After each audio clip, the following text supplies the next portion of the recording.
देखिए, we can start some numerical for the practice on average atomic mass. जितना भी अभी हमने पढ़ा है उसके कुछ न्यूमेरिकल प्रैक्टिस वापस करते हैं, कुछ करते हैं। जैसे लगती है पहला सिंपल है तो इससे पहले स्टार्ट करते हैं। If C12 and C14 are present in 98.2% in carbon, what is the average atomic mass? देखिए, कोई भी एवरेज एटॉमिक मास निकालते हैं तो एवरेज एटॉमिक मास का फॉर्मूला है क्या? हम एवरेज किसी का कैसे निकालते हैं कि मान लीजिए ये आपका 12 and 14। आपको सबसे पहले कोई भी एवरेज एटॉमिक मास निकालने से पहले make sure what is the definition of average atomic mass और atomic mass, average atomic mass की जरूरत क्यों पड़ी है। हमने we talk about the relative atomic mass. 12 is AMU for this and 14 AMU for this. एक सिंपल सी बात है कि suppose if we have a sample, ठीक है, एक बॉक्स है, उसके अंदर रेड बॉल है और ब्लू बॉल है, ठीक है। द रेड बॉल का जो मास है वो 12 ग्राम मान लेते हैं और ब्लू बॉल का मास है 14 ग्राम, ठीक है। अब बहुत सारे मान लीजिए 1000, 10,000, 20,000 उस समय बॉल प्रेजेंट है, ठीक है। अब आप क्या करोगे, क्या है उसका कुछ एवरेज निकालना होगा। तो आप क्या करोगे, आप बोलोगे how many red ball are there, how many blue ball are there, तो आप उसका एवरेज निकालोगे। Suppose red ball are N1 and blue ball are N2, तो आप बोलोगे what is the average mass of each ball. तो आप average mass कैसे निकालोगे, N1 into 12 plus N2 into 14 divided by N1 plus N2। जैसे mean और millions आप स्टैटिस्टिक्स में लगाते थे इनिशियल क्लासेस में, वैसे ही तो है। आप मान लीजिए N1 A1 है और N2 A2 divided by N1 plus N2। अब एक चीज बेसिक समझ लीजिए कि जब भी आपको 98% और 2% मानते हैं तो हम क्या बोलते हैं कि suppose total number is 100, out of 100 या टोटल इज 100, तो आउट ऑफ 100 98 C12 का होगा तो 2 किसका होगा, C14 का। यही तो मतलब होता है 98% का।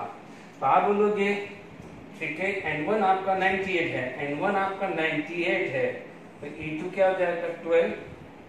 आपका N2 यदि 2 है तो E2 कितना हो जाएगा 14। तो N1 प्लस N2, तो N1 कितना हुआ 98, तो N2 कितना हो गया 2 हुआ कि नहीं हुआ। तो आप देखिए 98 बाय 100, 2 बाय 100, तो 98% 12 प्लस 2% ऑफ 14, यही तो हो रहा है कि नहीं हो रहा। आप किसी भी तरह से आप इसको सॉल्व कर सकते हैं। जैसे आप देख लीजिए आपके पास लगभग ध्यान दीजिए 12 into 98 plus 2 into 14 divided by 98 plus 2, या डायरेक्टली आप ऐसा भी कर सकते हैं 12 का 98% या 2 का 98%, एक ही बात है। 19% ऑफ 12 प्लस 2% ऑफ 14, दोनों मेथड सही है, आपको जो सही लग रहा है वो करिए, ठीक है। तो हमारे पास क्या हो गया है,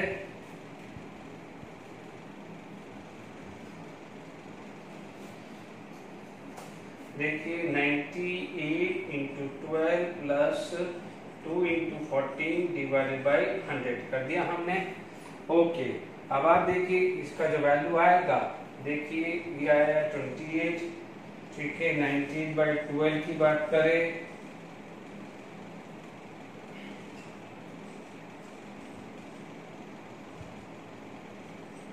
देख चेक कर लीजिएगा 1076 अपॉन 100 आ रहा है।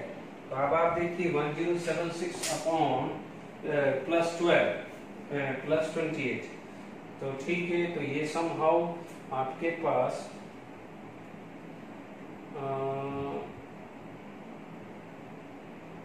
वापस से चेक कर लीजिए 90, 12, 6 और 16 यानी 17, सॉरी, और 98, 6, 7, 1, 11, सॉरी 1176 आ रहा है, ये 1176 आ रहा है, 1176 आया।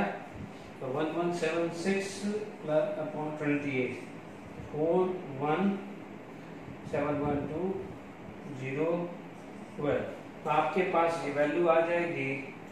आप जब ये ऐड करोगे तो ये आप ऐड करोगे तो आपके पास क्या आ जाएगा 1204 by 100, तो क्या हो जाएगा 12.0 AMU। यदि AMU में गिरेज हुआ। C12 and C14 are present in 98% and 2% in carbon. What is the average atomic mass? इसको सॉल्व करने से पहले एक और क्वेश्चन और डिस्कस कर देता हूं। तो फाइनली आंसर क्या आ गया 12.04, और हमें भी पता है कार्बन का एटॉमिक मास हम 12 AMU ही लेते हैं, क्योंकि 12.04 को अप्रोक्सीमेट आप 12 लिख सकते हैं। ठीक है, मान लीजिए एक और क्वेश्चन करते हैं कि chlorine contain C35 and C37, sorry Cl35 are present in, मान लीजिए इसको मैं मान लेता हूँ 60%, इसको 40% ले लेता हूँ एंड इसको 60%, कोई भी रैंडमली वैल्यू ले लेता हूँ। तो what would be average atomic mass? ठीक है, सिंपल है। एवरेज एटॉमिक मास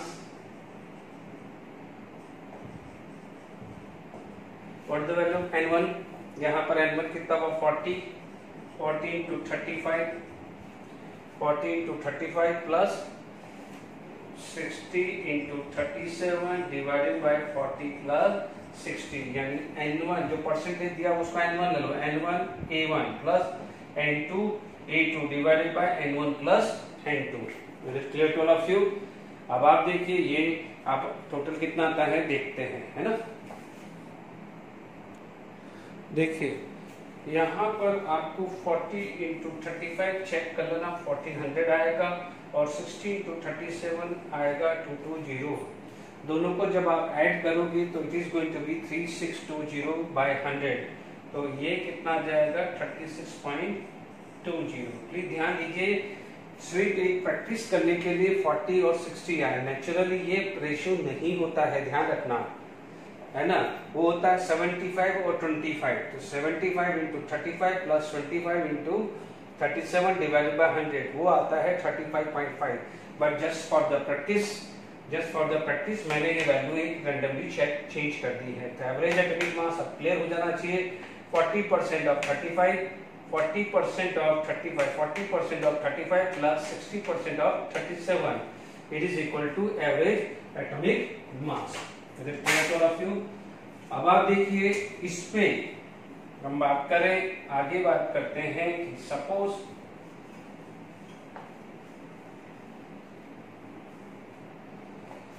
हमारे पास ये क्वेश्चन आ जाता है, ठीक है, एवरेज में अभी तक हमारे को परसेंटेज कंपोजिशन दिया गया था, तो how to find out the average, तो बहुत सिंपल था। तो यहाँ भी सिंपल है, आप देख लीजिए आपके पास कितना है x 20, 21, 22। यदि मैं परसेंटेज की बात करूं तो x कितना गिवन है 90। अब आप देखिए कभी भी आपसे परसेंटेज निकलवाएगा तो दो एलिमेंट्स का ही निकलवाएगा, तीनों का नहीं होगा, थर्ड वन का गिवन होगा।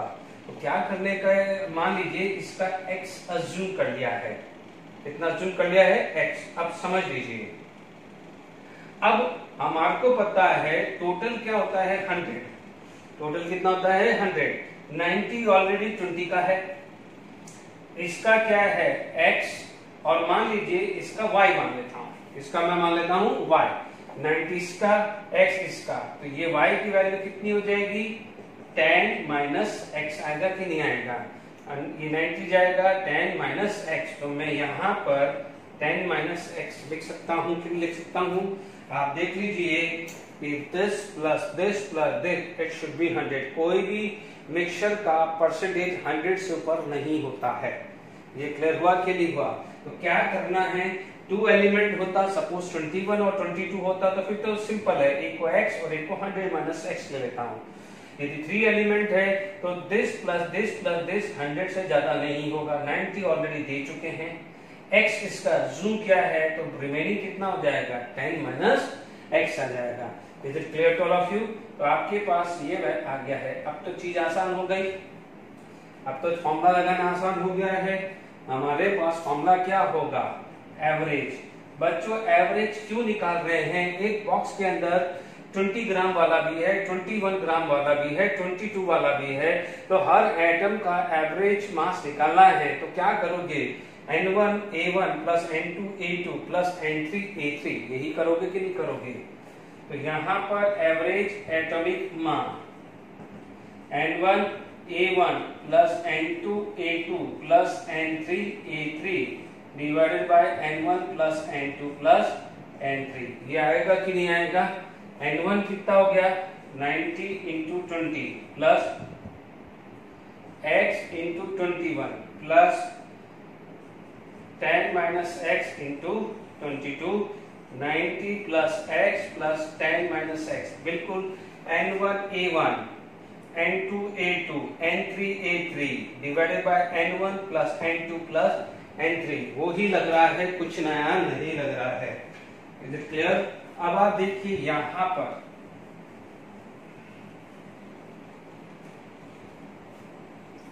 पर आप देखें तो आपके पास कितनी वैल्यू दी है? 20.6 है। एवरेज एटॉमिक मास कितना दिया है? 20.6 है। देख लीजिए एवरेज एटॉमिक मास इज 20.6 है।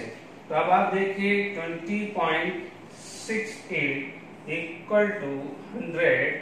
अब आप देखो 921800 आया है plus 21x plus 220 minus 22x। Check कर लीजिए 21x 22 into 10 220, 22 into x minus 22x आएगा। चेक कर लीजिए आराम से, ठीक है।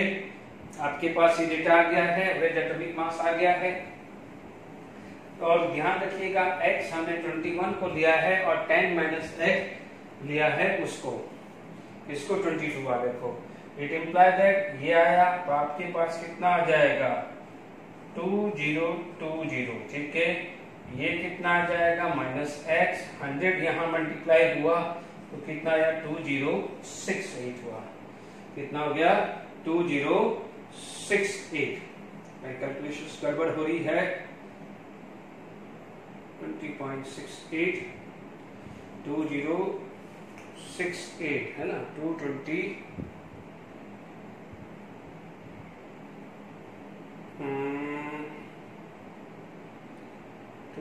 ये जरा देख लें। 180022202080। यहाँ पर कुछ कैलकुलेशंस गड़बड़ है, यानी वैल्यू गड़बड़ हुई है। चलिए यहाँ पर 90% है 20.68, ओके। एक मिनट जरा देखें। Actually it is not given 20.68, it is given actually 20.18। Correction इसलिए मैं देख रहा था x नेगेटिव आ रहा था, इसलिए तो ये क्या आ जाएगा? यहाँ 18, थोड़ा करेक्शन कर लेना, यहाँ पर आ जाएगा 18। हाँ अब देखो ना, आसान हो गया ना। तो x की वैल्यू आ गई, कितनी आ गई? 2020 माइनस 2018। तो x की वैल्यू कितनी आ गई? 2। तो x की वैल्यू क्या हुई? 2, यानी ये x था तो ये 2% आ गया। तो अब आप देखो ये कितना था? 10 माइनस एक्स। ये कितना था? 10 माइनस एक्स। तो 10 माइनस एक्स का मतलब ये कितना हो जाएगा? 8%। Is it clear? फिर भी देख लो 90 प्लस 2 92 प्लस 8 कितना जाएगा? 100%। ठीक है, थोड़ा प्लीज ध्यान दीजिएगा, कंसीडर कर दीजिएगा। मैंने रॉन्ग टेक्स्ट बुक से बुक वैल्यू ले लेता है 20.68, पर एक्चुअली क्या है 20.18, वो मैंने चेक कर लिया है। ठीक है, इसलिए नहीं तो अदरवाइज 26 है तो एक्स की वैल्यू नेगेटिव नहीं आ सकती, इसलिए एकदम देख लिया। चलिए अब हम नेक्स्ट क्वेश्चंस करते हैं। ठीक है, हम मान लीजिए ये 3, आई होप ये एवरेज है। एनसीईआरटी पे इस टेक्स्ट बुक के पीछे जो क्वेश्चंस हैं वो आप लोग सॉल्व कर दीजिएगा। ठीक है, it is based on the percentage. ठीक है, इस पे आईआईटी एडवांस पे क्वेश्चंस है एफई वाले पे। आई होप वर्कशीट में मैंने दिया होगा, वो चेक कर लेना, वाइट एडवांस में पूछा गया है एवरेज एटॉमिक मास। अब मान लीजिए कुछ प्रैक्टिस हम गैसेस लॉ पे कर लेते हैं। मान लीजिए लॉ ऑफ गैसेस वॉल्यूम पे थोड़ा एक बार और प्रैक्टिस कर लेते हैं। ठीक है, थोड़ा सा फोकस करिए। मान लीजिए आपके पास कभी भी गैसेस वॉल्यूम है, आप चेक कर लीजिए किसके लिए पूछा है, क्या वो अल्केन के लिए पूछ रहा है या अल्कीन के लिए पूछ रहा है या अल्काइन के लिए। ठीक है, अब मान लीजिए क्वेश्चन आ जाता है आपका, ठीक है, कि 50 litre of alkane on combustion will give 200 या 50 ml ले लो, 200 ml of CO2, what would be its formula? What would be its formula? ठीक है, ध्यान दीजिए यहाँ पर अल्केन है, we know that the general formula of alkene is CnH2n plus 2. If it is combustion, तो CO2 और वाटर प्रोड्यूस करेगा, CO2 और वाटर प्रोड्यूस करेगा। ध्यान दीजिए यहाँ पर n है तो n लिख दिया, और यहाँ 2n plus 2 है, इसका मतलब 2 तो ऑलरेडी है, तो यहाँ पर हमने लिखना पड़ेगा n plus 1। ऑक्सीजन कितना है 2n plus n plus 1, तो ऑक्सीजन कितना है 3n plus 1। एक एडवाइस देता हूं, जब भी बैलेंस करने में कंफ्यूजन आ जाए, पहले कार्बन बैलेंस कर दो, फिर हाइड्रोजन बैलेंस कर दो, और फिर ऑक्सीजन का टोटल कर दो। जैसे यहाँ पर क्या है 2n, यहाँ पर कितना है n, तो n और 2n 3n plus 1, तो ऑक्सीजन कितना आ गया इस साइड 3n plus 1। लिखने के बाद डिवाइडेड बाय 2 कर दीजिए, क्योंकि ये 2 से 2 कैंसिल होगा, ये तरीका लीजिए। कोफिशिएंट कितना है 1, कोफिशिएंट कितना है 3n plus 1 2 and n। Law of gases volume क्या बोलता है कि at same temperature and pressure whatever the ratio of a mole, same ratio for the volume. ठीक है, इसका मतलब यदि मैं वॉल्यूम के टर्म में ml और ml बोल सकता हूं कि 1 litre of alkane on combustion give n ml of CO2। अब आप देखो यहाँ पर वॉल्यूम कितना दिया है 50, मान लीजिए 50 ml है, तो ध्यान दीजिए इसको बाद में देखें, CO2 कितना है उसको बाद में देखें, पहले देखिए अल्केन है या अल्कीन है या अल्काइन है या हाइड्रोकार्बन दिया है, वो कितना दिया हुआ है। तो 1 ml will give n ml, तो 50 ml गिव 50n होना चाहिए। यदि यहाँ 30 होता तो 30n, 40 होता तो 40n, 60 होता तो 60n होता है। अब आप देखो यदि 50 ml का अल्केन कंबस्टन होता है तो 50 times of n CO2 produce होना चाहिए, और उसकी वैल्यू आपको दे दी है 200, उसकी वैल्यू आपको क्या दे दी है 200। तो what is the value of n, n equal to 4। Is it clear? यानी n की वैल्यू 4 आ गई, तो C4H10 यानी ब्यूटेन, यानी आपका फॉर्मूला क्या बन जाएगा ब्यूटेन। Is it clear? अब आप देखिए, ठीक है, अब मान लीजिए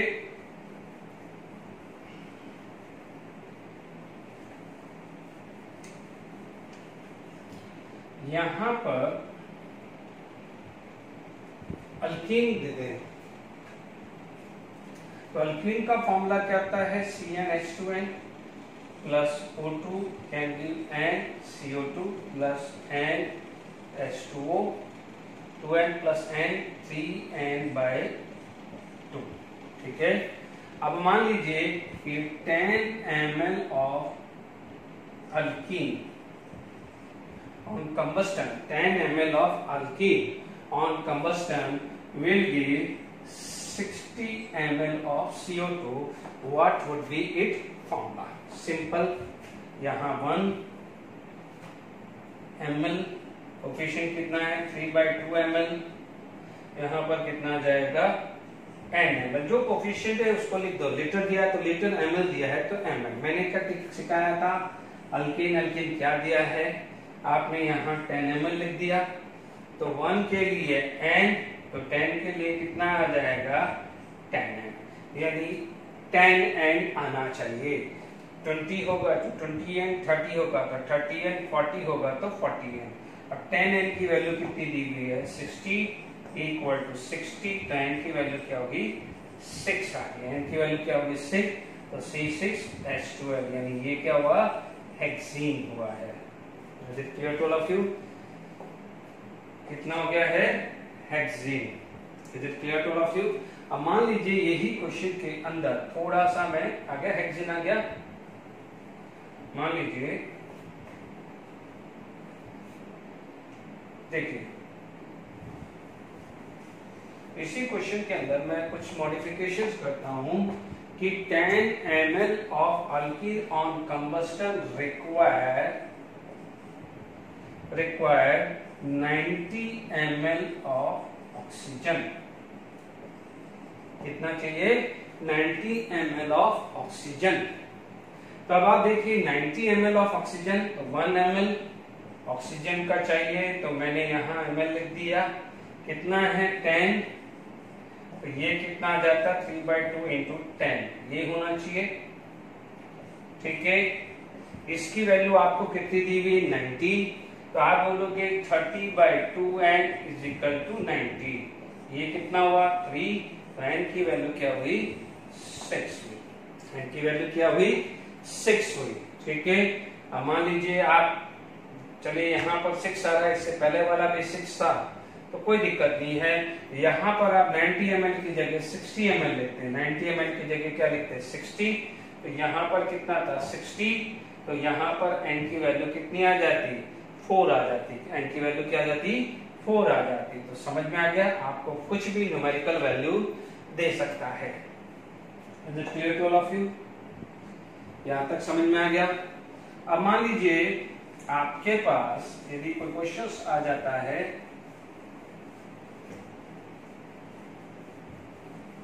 कि आपसे बोला जाता है कि 5 ml of propyne on combustion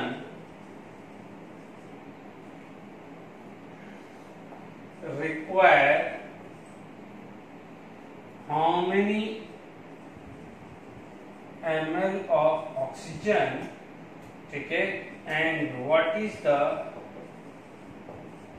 volume of CO2 produced। मान लीजिए ये कंबाइंड क्वेश्चन उसने डाल दिया है। We know that यदि क्वेश्चन गिवन है what is the formula of propine, it is C3H4। C3H4 is the formula। ठीक है, तो आप सबसे पहले क्या करो बैलेंस कर दो, क्योंकि what is the formula of alkyne CnH2n minus 2, CnH2n minus 2। ठीक है, give CO2 and water। Carbon कितना है 3, तो 3 कर दो। हाइड्रोजन कितना है 4, तो 2 कर दो। ठीक है, यहाँ तक क्लियर हो गया। 3 × 2 6 + 2, 6 + 2 कितना होता है 8, तो यहाँ पर कितना आ जाएगा 4। बैलेंस हो गया, देख लीजिए 4 × 2 8, 3 × 2 6 + 2 8 हो गया। 1 ml, 4 ml एंड 3 ml आ गया। कितना दिया है 5 ml, कितना दिया है 5 ml। 1 के लिए 4, तो 5 के लिए 5 × 4 यानी 20 ml। ठीक है, 1 के लिए 3, तो 5 के लिए कितना हो जाएगा 5 × 3, दिस इज 15 ml, यानी 15 ml of CO2 and 20 ml of O2 produce हुआ। यहाँ तक क्लियर हुआ लॉ ऑफ गैसेस वॉल्यूम। ठीक है, ये बहुत सिंपल है, इसका खास कर ध्यान दीजिएगा। ठीक है, आराम से अब हमने डिस्कस कर लिया है कि लॉ ऑफ गैसेस वॉल्यूम पे कैसे क्वेश्चंस बन सकते हैं।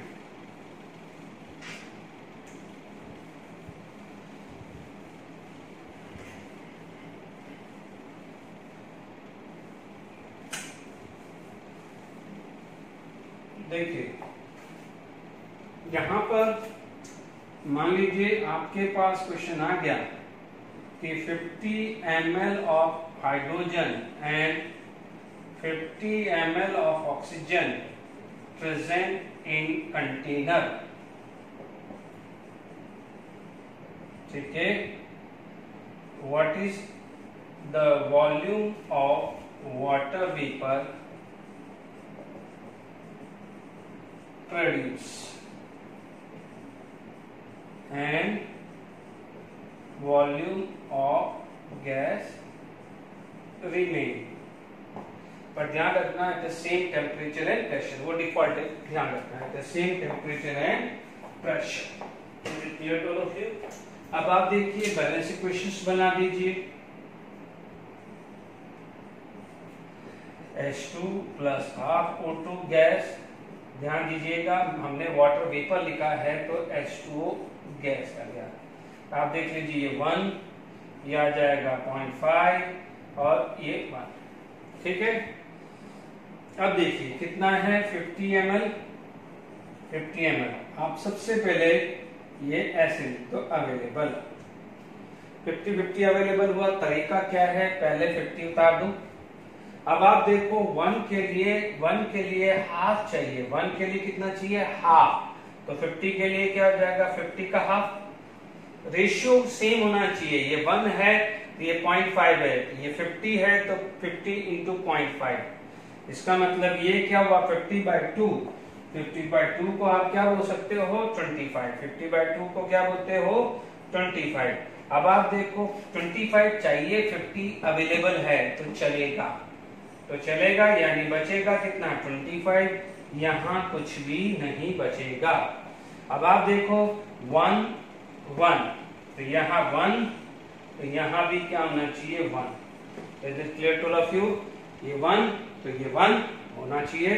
ध्यान दीजिए 1 है तो ये 1, तो 50 है तो 50, ध्यान। और कोई बच्चा बोलेगा इससे करिए, तो कोई बात नहीं, ये 0.5 है तो 1, 1 है तो 2, तो 1 है तो 2, यानी 25 है तो 2 टाइम्स ऑफ 25 कितना होगा 50। यदि आपसे पूछा जाए what is the volume of water vapour, तो आप बोलोगे 50। What is the volume of gas remain, तो गैस रिमेन 50 ये बची है और ये बची है, तो 50 प्लस 25 75, तो गैस रिमेन कितना आ जाएगा 75 ml और 50 ml। Is it clear to all of you, यहां तक क्लियर हुआ। अब आप देखिए यहां तक क्लियर हो गया कि नहीं हो गया, 50 ml और 75 ml, ठीक है।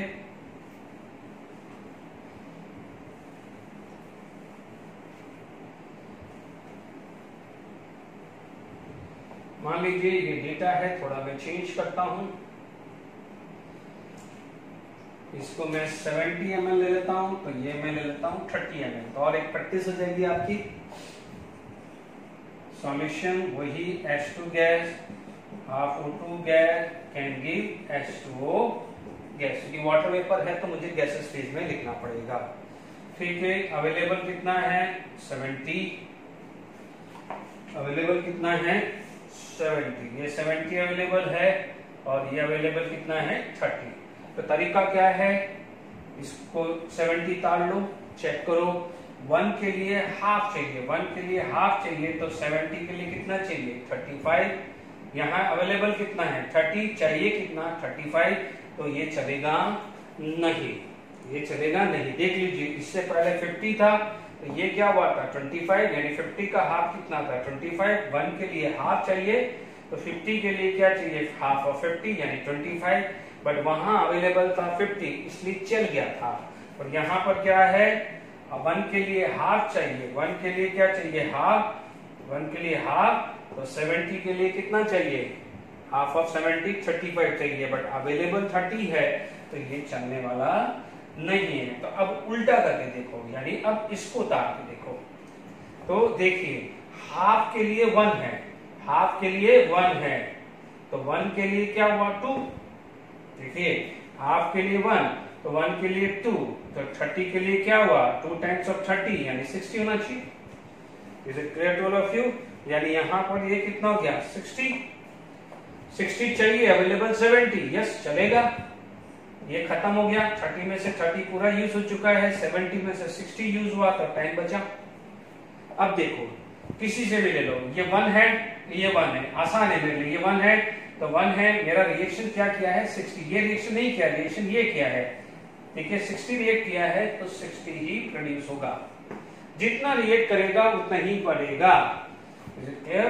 तो आपका वाटर वेपर ये आया 60 प्लस 10 70 ml, ये आया गैस रिमेन। आई होप इसमें आपको समझ में आ गया होगा कि कैसे गैसेस वॉल्यूम को में रिमेन को आप निकाल सकते हैं। ठीक है, अब देखिए यहां पर 70 ml भी आ गया है। चलिए मैं दूसरे क्वेश्चंस और डिस्कस करते हैं।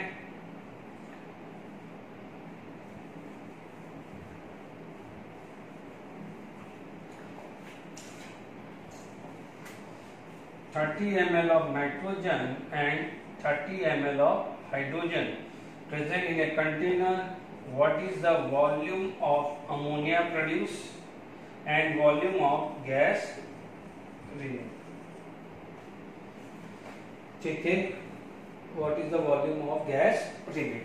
चलिए हमारा क्वेश्चन क्या था, 2n2 plus 3s2 give 2n2 plus 3s2 give 2ns3, यानी ये 1 ये 3 ये 2। ठीक है, अवेलेबल लिख दिया 30 और 30। ठीक है, ये अवेलेबल है।